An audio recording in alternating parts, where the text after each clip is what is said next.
भगोड़ापन दोष जो किसी भी इंसान को गर्त में धकेल देता है। जीवन में जब भी बाधाएं आए पलायन मत करिए।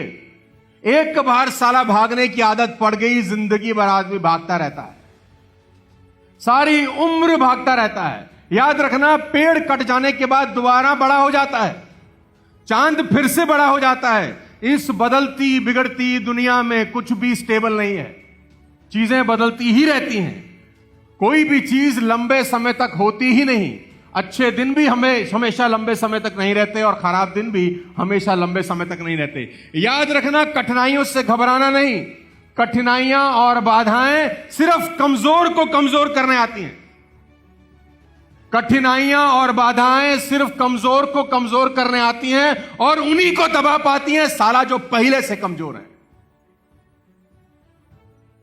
मजा तब आता है जब कठिनाइयां और बाधाएं आपसे टकराएं, तो उनको मजा आए कि साला किसी मर्द से टकराए हैं हम। जब टकराएं तो उनको मजा आना चाहिए कि कोई आदमी टकरा है, कोई औरत टकरी है। साला हालत खराब हो जाए एक बार। ऐसा नहीं कि जरा सी गर्म हवा चली और बिस्तर बंद कर दिया कि हमारी तो होली काम। सबसे आसान तरीका क्या है? पलायन। हर आदमी थोड़ी सी प्रॉब्लम आते ही यही रास्ता चुनता है। महापाप है, आज मुझसे सुन लेना।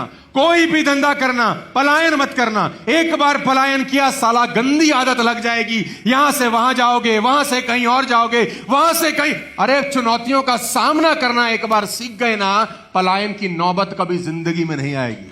कठिनाइयां पलायन करेंगी, प्रॉब्लम पलायन करेंगी, चुनौतियां पलायन करेंगी और दूर से ही देख के घबरा जाएंगी। साला कहीं चले जाना, इस पे ना जाना, ये निपटा देगा। आपको क्या लगता है जो लोग कामयाब हुए हैं उनको चुनौतियां नहीं? और हर आदमी भागना चाहता है। वो अर्जुन को देखो कि बीच लड़ाई में, लड़ाई शुरू होने की है, उसके बीच में कह रहा है ना,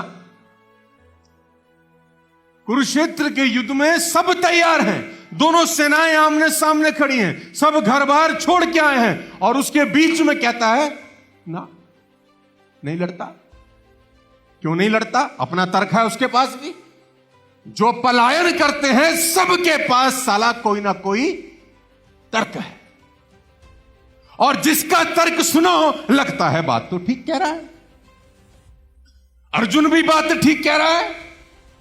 अपनों को मारना पड़े, ऐसा राज्य मिले तो क्या करना है इस राज्य का? पलायन करना है, छोड़ दो, नहीं लड़ना, नहीं चाहिए राजपाट। ऐसे में एक बढ़िया अपलाइन का होना बहुत जरूरी है।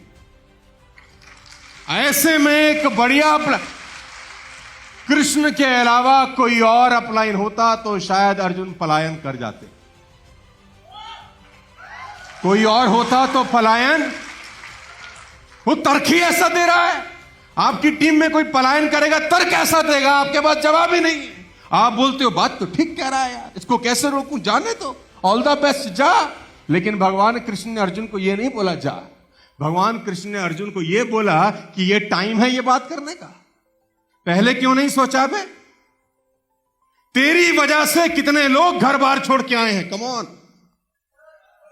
तेरी वजह से बहुत सारे राजा लोग आ गए हैं लड़ने। उनको क्या मुंह दिखाएगा? वो तो घर जाके बोल के आए हैं कि या तो मरेंगे या मारेंगे, धर्मयुद्ध है, लड़ेंगे। और आज तू अगर भाग गया तो वो घर जाके क्या मुंह दिखाएंगे? ऐसा ही मैं तुमको बोलता हूं, ये जितने सामने बैठे हो काले कोट में, तुम्हारी वजह से साला बड़े सारे लोग घर बार छोड़ के आए हैं। तुम्हारी वजह से बहुत सारे लोगों ने नौकरियां छोड़ी हैं। अभी पलायन का रास्ता नहीं है मेरे दोस्त, ये पहले सोचना चाहिए था, आने से पहले। इतिहास उनको कभी इज्जत नहीं देता मेरे दोस्त जो बिन पैंदे के लोटे होते हैं। याद रखना मेरी बात, उनकी इज्जत होती नहीं है। इज्जत उनकी होती है जो अंगद की तरह पैर गाड़ देते हैं, कठिनाइयां कुछ भी हो साला फिर से खड़े हो जाते हैं और अपना बिजनेस बड़ा कर लेते हैं।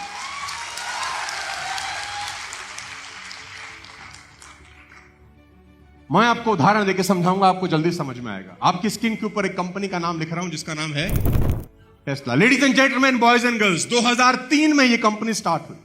2003 में यह कंपनी स्टार्ट हुई। एलन घुसे 2004 के अंदर। आपकी जानकारी के लिए बता दूं, पहला प्रॉफिट कंपनी ने शुरू होने के 10 साल के बाद बनाया। टेस्ला का पहला मुनाफा 2013 में हुआ और कंपनी शुरू हुई 2000 क्या टेस्ला के मालिकों को भी पलायन कर देना चाहिए था? अरे 10 साल हो गए यार, 10 साल हो गए, छोड़ दो यार, नहीं हो रहा तो कुछ और करते हैं। नहीं, इन लोगों को अपने ऊपर भरोसा था, अपने आइडिया पे भरोसा था। दुनिया इनको प्रभावित नहीं कर सकी, एक दिन साला इन्होंने ही पूरी दुनिया को प्रभावित कर डाला। Ladies and gentleman, boys and girls, मैं आपकी जानकारी के लिए बता दूं, वो कंपनी जिसने पहले 10 साल में 1 रुपया प्रॉफिट नहीं कमाया था, आज 8,36,000 करोड़ का एसेट वैल्यू है। 8,36,000 करोड़ पहले 10 साल 1 रुपया भी ना कमाने के बावजूद। और ये कहानियां सुनने के लिए नहीं है, इनको जिंदगी में इंप्लीमेंट करना। बस आपकी स्क्रीन के ऊपर फेडेक्स का एग्जांपल आपको देता हूं। आज फेडेक्स 1971 में स्टार्ट हुई, पहला प्रॉफिट 1975 यानी अपनी स्थापना के 4 साल के बाद बनाया इस कंपनी ने। यानी पहले 4 साल फेडेक्स ने 1 रुपए का मुनाफा नहीं कमाया। आज 6,86,000 करोड़ का एसेट वैल्यू है और करीब करीब 5 लाख लोग काम करते हैं उस कंपनी में, जिसने पहले 4 साल में 1 रुपया भी।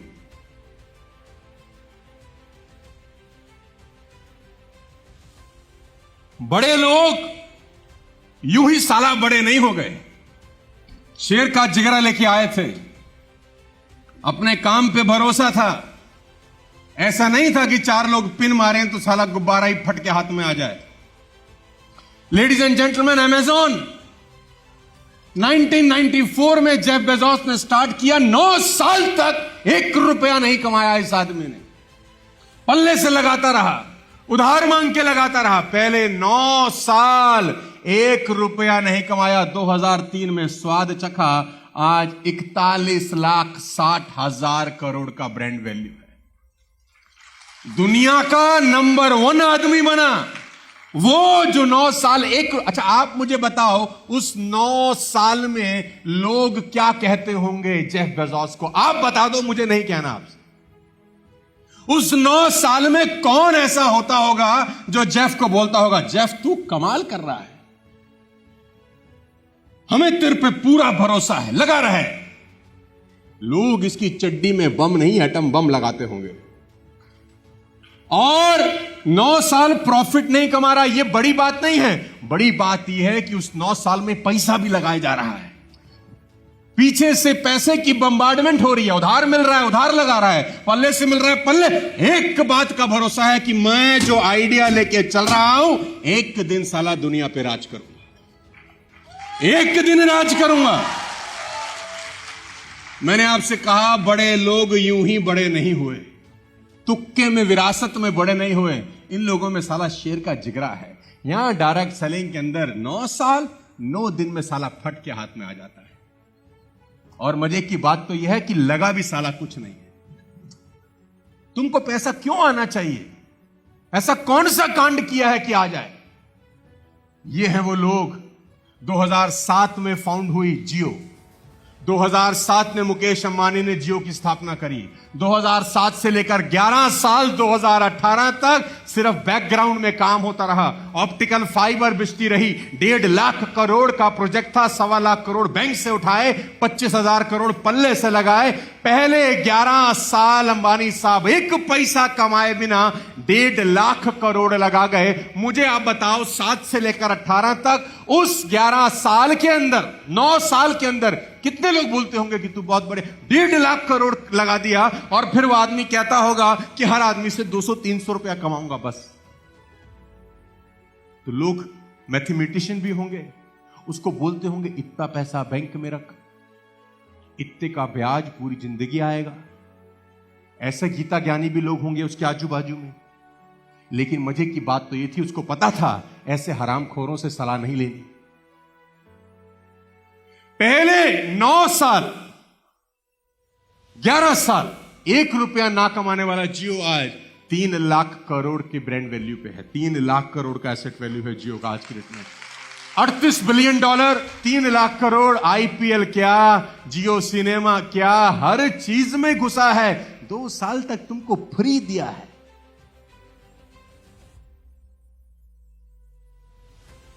बिजनेस माइंडसेट से नेटवर्क मार्केटिंग होती है, एम्प्लॉय माइंडसेट से नहीं होती। कागज पे लिख लो आज।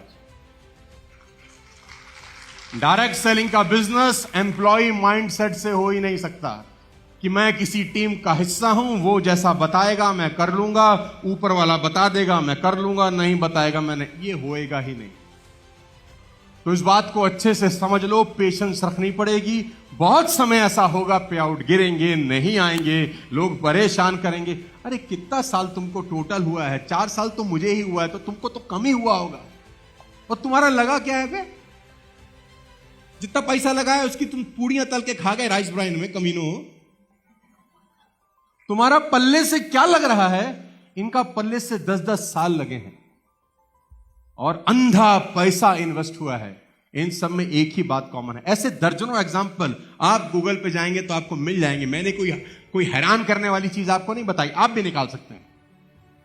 इनमें एक ही समानता है कि इनको इनके डिसीजन पर भरोसा था। इन्होंने जो डिसीजन लिया ना, उस डिसीजन पे ये चट्टान बनके, तो आप सबने भी ना 6 महीना, 2 महीना, 1 साल, 2 साल पहले एक डिसीजन लिया होगा वेस्टेज में आने का। कम ऑन, मैं कह रहा हूं कुछ मत करो, अपने डिसीजन की लाज बचा लेना, बस आपका ही डिसीजन है। ये चुनौती तुम्हारी है मेरे दोस्त, क्योंकि तुम जिस बिजनेस में हो ना, हर चौथे दिन कोई सिचुएशन ऐसी बनेगी कि मन करेगा कि छोड़ दे। तुमको क्या लगता है 22-23 साल में हमारी जिंदगी में कोई सिचुएशन नहीं आई होगी? ये 23 के 23 साल हनीमून पीरियड रहे होंगे? नहीं। लेकिन हमको एक बात पता थी कि चींटी के आगे कितना भी अवरोध पैदा कर दो, वो रास्ता बना ही लेगी जाने का। चींटी जा रही हो ना, आप रखो उसके आगे कुछ भी रख के देखो एक बार, मैं दावा दे सकता हूं वो वापस नहीं पलटती। पेंसिल रख दो, साला पेंसिल के ऊपर से निकल जाएगी। हाथ रख दो, हाथ के साइड से निकल जाएगी। ऐसा नहीं होगा कि चींटी जा रही है, तुमने कुछ रखा, उसने बोला वापिस।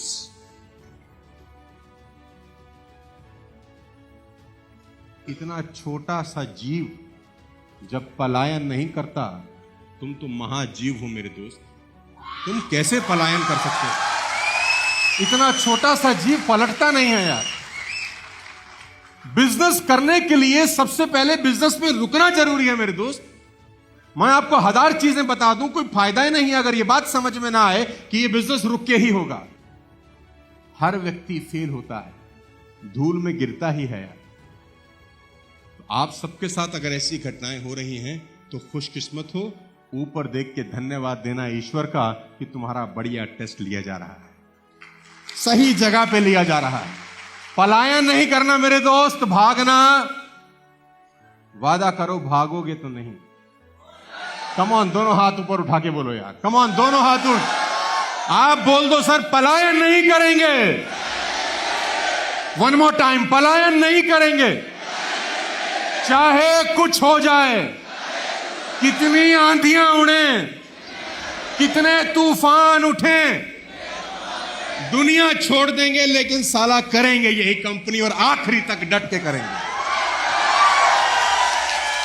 भाई ये डिटर्मिनेशन चाहिए मेरे दोस्त। We need determination.